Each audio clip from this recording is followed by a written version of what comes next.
Mr. Speaker, will you please call the House to order?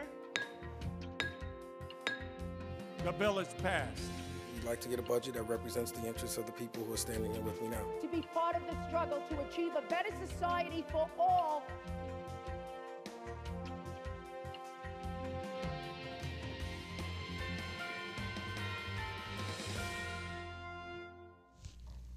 Hello and welcome to Assembly Update. I'm Liz Koenig. Assemblyman Angelo Santabarbara, who is the chair of New York State Assembly's Subcommittee on Autism Spectrum Disorders, recently announced another big win for Autism Action Plan with the launch of New York State Autism Disability ID Card Program. In its first week, this program sent out 2,000 cards, more than 2,000 cards. So we're going to talk about the program today with our guest, Assemblyman Angelo Santabarbara, who represents the 111th Assembly District, Albany, Schenectady, and Montgomery counties. Thank you very much for coming in today. Thanks, Liz. Thanks for having me. It's great to see you. And this is a little bit of a change for you because typically you have a guest sitting here and telling us about different things that happen in your district and in the Capital District. But this is a topic which is very near and dear to your heart. And something you've worked on for quite some time. Can you tell us a little bit about the program, how it works? Yeah, we're real pleased to see that a number of autism action bills, is what I like to call them, passed last year, and a lot of those programs are being implemented now into the new year as we get into session here. One of those programs was what you just mentioned, the Autism Disability ID card, which is a new program that brings the first of its kind standardized I like to look at it as a communication tool. It's a disability ID card that conveys some pretty important information, whether it be law enforcement, first responders. This is something that can be used by parents, by guardians, to convey a person's diagnosis, talk about some of the challenges that a person may face, things like sensitivity to light, things like limited communication skills. Like my son, we have a card for him now. Actually, he was one of the first to receive one of these cards. And as you mentioned, more than 2,000 of these were requested in the first 3 days. Actually, hasn't even been a week yet.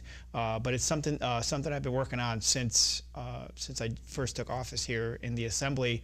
I think it's important that we figure out different ways to communicate.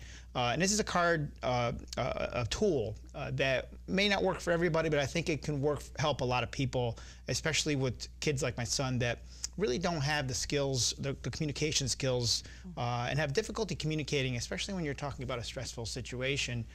This helps convey that information. It's certainly something that can be useful in a number of different emergencies. If my son were ever to get lost or wander for whatever reason, knowing that this card is there to convey some basic information like who he is and where he lives and some of the challenges that people could misunderstand, I think that helps as parents, for me as parents, give me some peace of mind.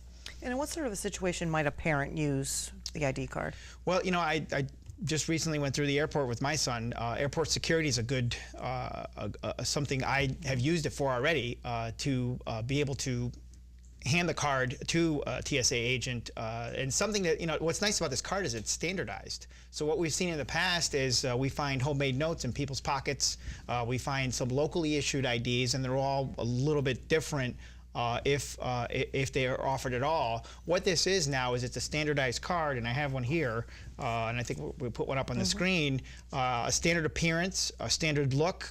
People that are trained to recognize this card, first responders, will know where to look for the information and have some understanding of what that means, so that interactions go smoothly, so that we don't have misunderstandings or the communication is not there for important information like this.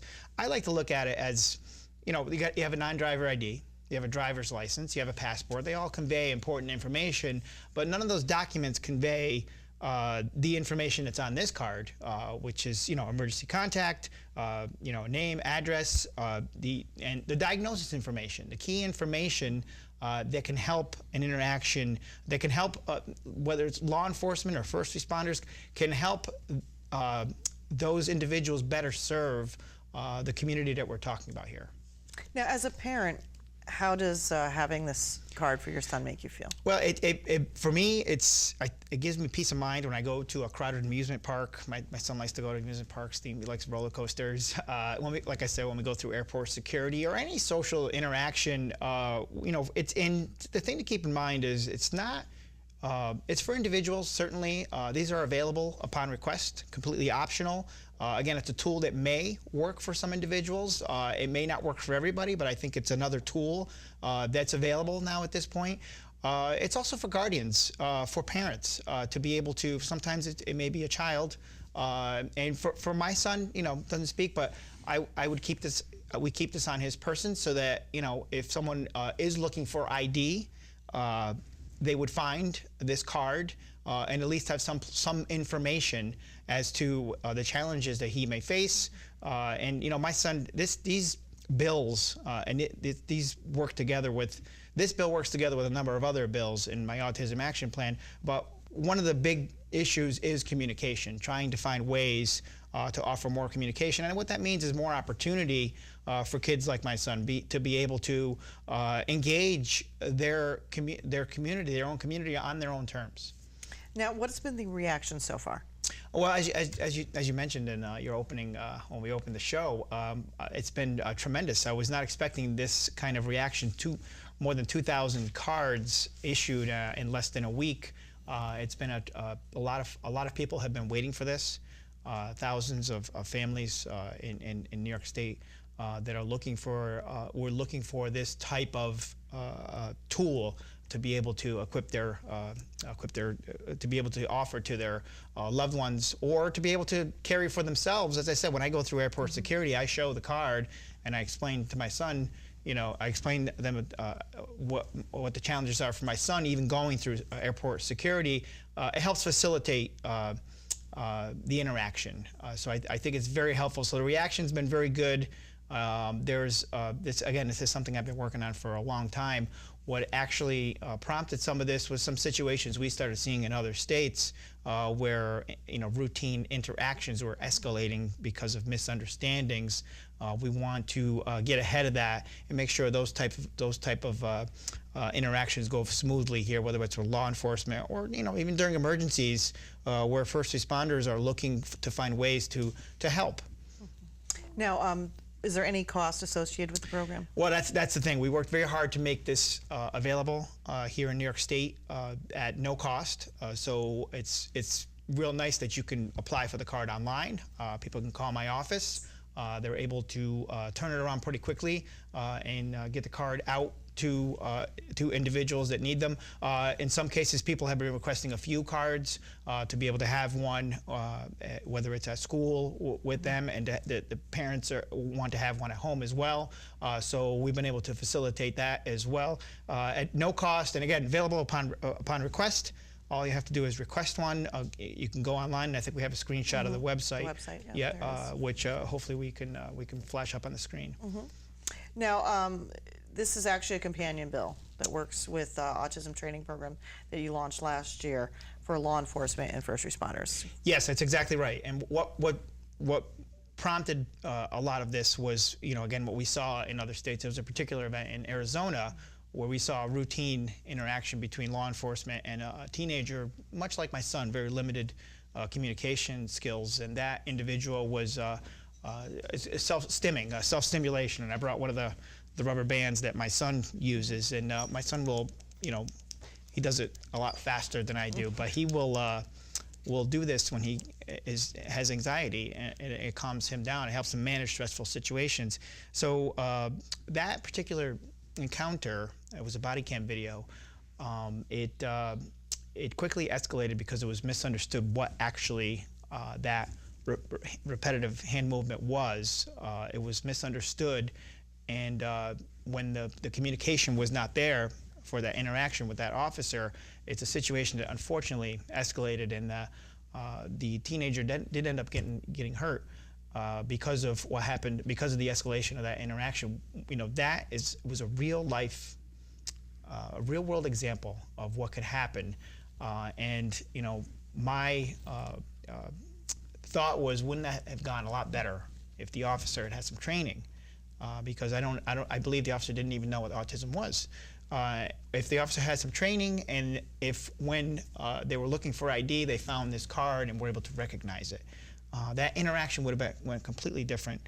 Nobody would have gotten hurt, no escalation. It would have been a completely different outcome, which is what we hope to see here in New York with, these are tools. There'll be other bills as well, but this is a good step in the right direction. The autism training is something now that's it's another bill that was passed along with this bill last year that will provide that critical training to our law enforcement, our firefighters, our EMS, to be able to recognize the signs of autism. And it's important that you recognize the signs of autism, and also not to perceive things as threats when they're really not threats. The repetitive hand movements, a number of other things that could happen. Sometimes it's personal space, sometimes it's sensitivity to light and sound that may make a person uncomfortable. The anxiety, my son's card has some of that on the back of it. And what's nice about this is that the officers are trained through this annual training now, are trained to recognize this card and look to where you can find, limited communication skills, sensitivity to light, difficulty responding to questions, following directions. So all those, even for my son, I have repeats, words and phrases. He'll do that, especially if it's something where it's a stressful situation. Right. So it's important that this, that this information is out there and officers have been asking, the reaction from the public has been great, but also the reaction from the officers that are receiving this training. This is something they've been asking for. They do want to know. Right. They want to better serve this community. So having these programs in place, I think, really makes New York a leader in these type of programs, and other states have been following the lead to try and implement similar programs. With the ID card, we've gotten some calls that other states want to do a similar type program and offer it to their residents as well. So is the training going on now for our first responders? Yep, the training is happening. Again, we got some good reaction. Michael, my son, and I attended one of the first trainings. I think we have a photo that we're going to show. Sure, yep. And we went through the training. It was, was what I found being part of that training and watching it. I learned some things. It's a training for first responders and officers, and but it's good for anybody really. The training, you learn so much. And it's taught by people that have been through this, people that are parents also as well. It's taught by people that have a connection with this as well. The important thing to note, I do want to note that the card is an autism disability ID card. It's not just for autism, also related conditions. Just as we did with the Project Lifesaver program, a lot of loved ones with Alzheimer's have been able to use the Project Lifesaver. People that are affected by Alzheimer's. So this is something that's not limited to just autism, although we refer to it as the Autism ID card. It's actually the Autism Disability ID card as well. But the trainings have been going great. They will be updated as a lot of new information coming out on this particular issue. The new report from the Center for Disease Control shows that now 1 in 59 are affected by autism, 3.5 million Americans. So that's a pretty significant change. Back in 2012, it was 1 in 68, and the numbers have more than doubled in less than 20 years. So you can see the chances that you will encounter someone is increasing as time goes on. Well, it's amazing. You're doing such incredible work on behalf of Thanks. These fine folks. So we appreciate it. And obviously, if somebody has any questions or anything, they Yes. can contact your office. I encourage people to visit my website. They can call me for assistance on this. I have we'll display my contact information. Sure. They can visit the OPWDD website. The Autism Spectrum Disorders Advisory Board is a link to that. And this card also on my website. They can sign up for Autism Action Alerts on the link. Just click on Autism Action when you visit my website. Terrific. Thank you very much. Thanks so much, Liz. We've been speaking with Assemblyman Angelo Santabarbara, who represents the 111th Assembly District, Albany, Schenectady, and Montgomery counties. Thanks for joining us. We'll see you next time.